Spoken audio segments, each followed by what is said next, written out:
the 1981 baseball winter meetings in Hollywood at the Diplomat Hotel. And Al was really nice, gave me whatever I needed. You know, a young guy. I was only like 19 years old at the time, but I would go to Vero Beach a lot, Bill. And every time I had a chance to see Al, it was very, very cordial, as Lasorda and a lot of the Dodgers people. But, you know, when you talk about a guy that worked for the Dodgers for over 40 years, okay, but one misstep on the air, and I remember that interview with Ted Koppel, Bill, as though it happened yesterday, that Ted Koppel gave Al Campanis every opportunity to get out of his problem, and the longer Al kept talking, the more he kept digging himself a hole until it turned out to be career suicide. I felt so bad because here's my point, Bill. 40 years with one organization, you make one mistake, and back then you didn't have social media. God only knows what would have happened to Al now.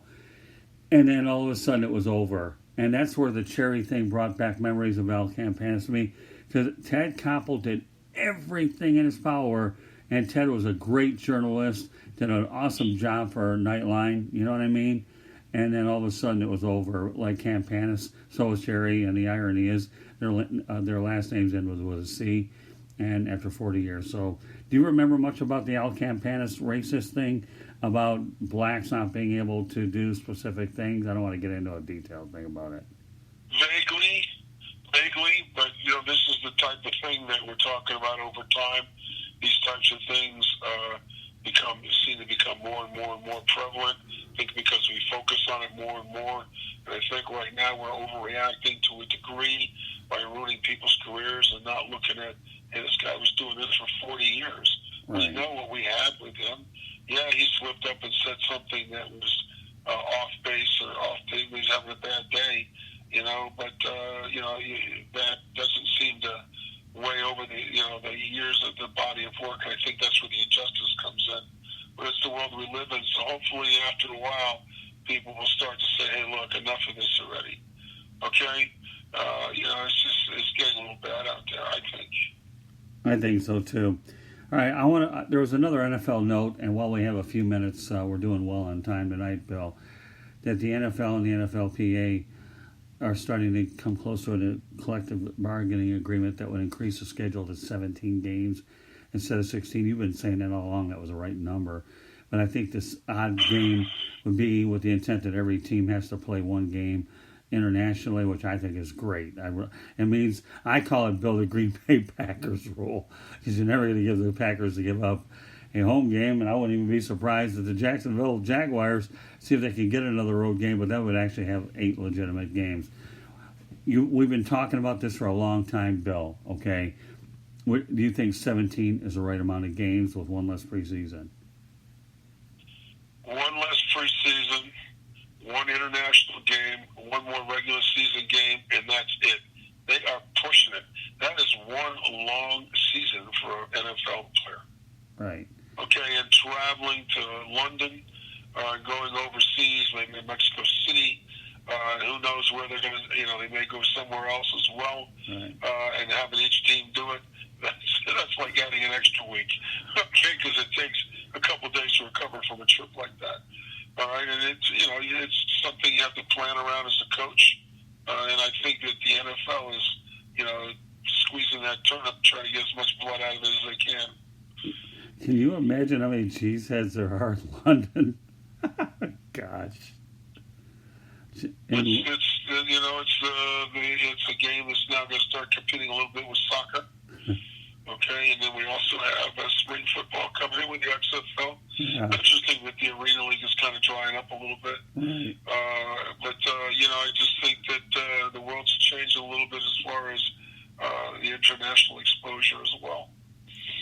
Yeah, well, I think Ryan Schoolroom made an interesting point, and we don't know the logistics of the deal yet, but I wouldn't be surprised to see NFL roster sizes increase, which would be tougher on the XFL, and more active players on a given day, so you have that third string quarterback or kicker or whatever you need.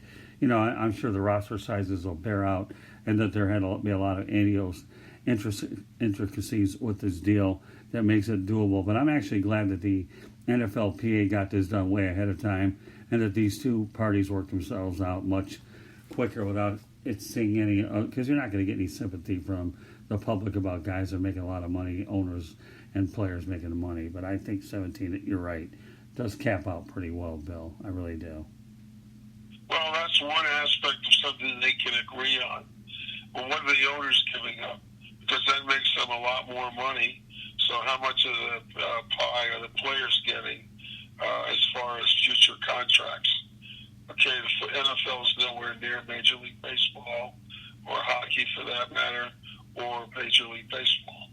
All right, and I just believe that the players deserve a lot bigger piece of the pie, and maybe structure the contracts a little bit differently. Okay, maybe a little bit more guaranteed money and that kind of thing. So I'll look forward to seeing how well that collective bargaining agreement is negotiated right now, because right now it looks like the owners are getting what they want. Well, let's see what the players get. All right, I'd like to see the minimum salary for an NFL player go up a little bit. So you talked about the XFL. Let's get to that for a moment. Do you think that the NFL not only makes this deal with the NFLPA, but what does it do for the XFL, who was probably hoping there would be a carryover with? Didn't you say there was another XFL draft coming up shortly? The timing of this seems pretty interesting. First of all, the XFL isn't going to have anything to do with the NFL Players Association. Right. I don't even think there's going to be a union that's going to be involved for the XFL. I will tell you that they announced the first tier of contracts. So remember, I told you they're going to carry a 40-man roster, right, with a 5-man developmental roster or training roster, with another farm team located outside of Dallas. And so if a guy goes down, then they'll just bring that guy in from that farm team. So they'll be in shape and know pretty much what to do. So with the tier 1, I think it's the tier 3 guys, your rookies and your special teamers, which is going to be 20 of the 40. Those guys are going to be making up to $100,000. Okay, so if a guy really does well, he'll make basically $10,000 a game. Okay, I think they're going to pay the players a couple more weeks after the season's over as well. I think till April 26th. And also they'll have a codicil in the contract where if a player is playing really well in the XFL, that he'll be able to get picked up and go into the NFL. All right, without having to worry about the XFL saying he broke a contract. So that's good for both leagues, and some players will do that. The next tier of guys are going to be your guys that are going to be making the same base salary, which I believe is going to be $1,086 a week, or roughly $55,000. And then their metrics will make them up to $100,000 if you're tier 3, like we just discussed, which will be the 20 guys. But the next group of guys, which will be your tier 2 guys, which will be 10 of those guys, they'll have metrics with a base salary of $1,086 up to $250,000 to $300,000, and they're still working on those, and they haven't released those yet. Okay, into the media yet. Right now, I think they're still working on it. And then, of course, you're going to have your top 10 guys, your running backs, your receivers, and your premier defensive ends, and probably offensive tackles are probably going to be making the same salary, maybe a little bit more, but it with metrics up to $650. So you have a lot of guys right now that are sitting on the fence. Use an example of a guy like Ryan Mallett, because he could get signed. And I think, when you see guys like Colin-Kaepernick getting workouts, teams are looking for quarterbacks. Okay, and they're also looking at maybe changing some of their offense and tweaking it a little bit, because it's a copycat league. So, a lot of things are being smoothed over because they need these guys to get in the stable, because it's a long season and guys are dropping like flies. All right. So, or guys, like Cam Newton's out for the year. All right. So, I think that there's a supply and demand thing there. And then the XFL is not going to have anything to do with the union, because their contracts could be completely structured. One of the things that I laugh about is that a lot of these XFL people think that, the XFL players think they need agents. They don't need agents. Why should an agent take a certain percentage of a guy when we know exactly what he's going to get and he has no leverage? Right, that's true. So, but there's a handful of guys out there that are going to be sitting on the fence and waiting till the 10th, 12th, 13th game of the NFL season, because they could get the call up. If, let's say, a guy like Ryan Mallett gets the call up, he'll be making $1 million a year. So, in 3 or 4 weeks, he'll have made more money than he would have made had he played in the XFL, even with all the metrics being met. So that's where we're at right now. So a lot of the agents are telling the XFL players to sit back. So, and wait till this thing plays out. You always have the XFL. So there's going to be a supplemental draft, and they're going to be picking up those guys. Because I think during that course, towards the end of November, guys will pretty much know in the next couple of weeks where they're at. All right, so you're starting to see teams make the moves right now, and a lot of moves will be made in the next few weeks, if at all. Okay, because you got to be ready to go, and you get those guys in the fold for a couple of weeks. Okay. So, I think that the XFL is in a great position right now to get a lot of really good guys, and it's going to mushroom very quickly, especially accelerating around January. Yeah, so in other words, even though there could be more jobs available to NFL players if they decide to increase their roster sizes, and you made it your point that there is no union for the XFL. I get that. That's still not going to go ahead and affect the talent level for which the XFL will get players. You say there's enough players regardless of how many more jobs are increasing. Well, I think what will happen here is the NFL is getting a little nervous with the XFL. What they'll do is I could see them expanding rosters. Okay,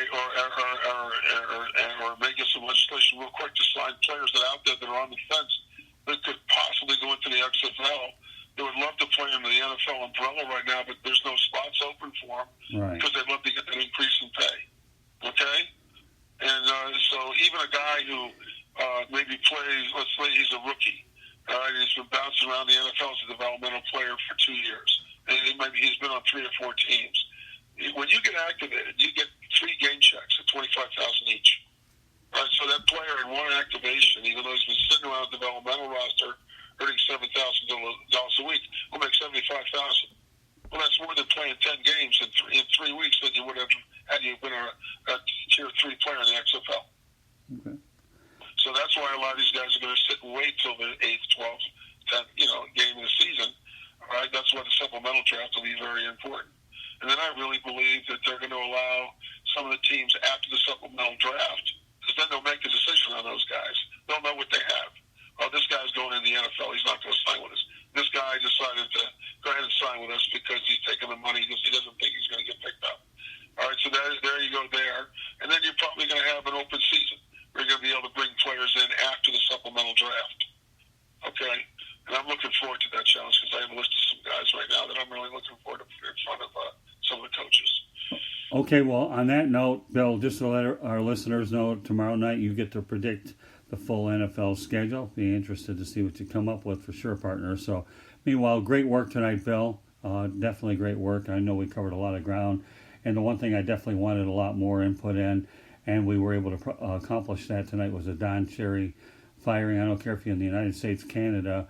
Anytime you run across a controversial issue like this, I know you have a very well-educated opinion on this, and I'm glad we were able to cover that tonight. So, meanwhile, on behalf of Wild Bill Winters, this is Scott Morganroth, the Motor City Madmouth, telling all of our listeners, have a great Wednesday. The Sports Exchange will be on tomorrow night at 8 o'clock on the South Florida Tribune Broadcasting Network.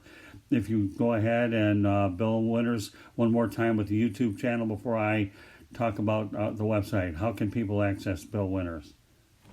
Type in Bill Winters Football after my name on the YouTube search engine and hit the circle, the purple circle, and hit subscribe. And our podcast will eventually go under that channel. You can also go to Facebook and hit South Florida Tribune. All right? Those are the ways to find me there. You can also find me on Wikipedia. The quickest way is Bill Winters Football.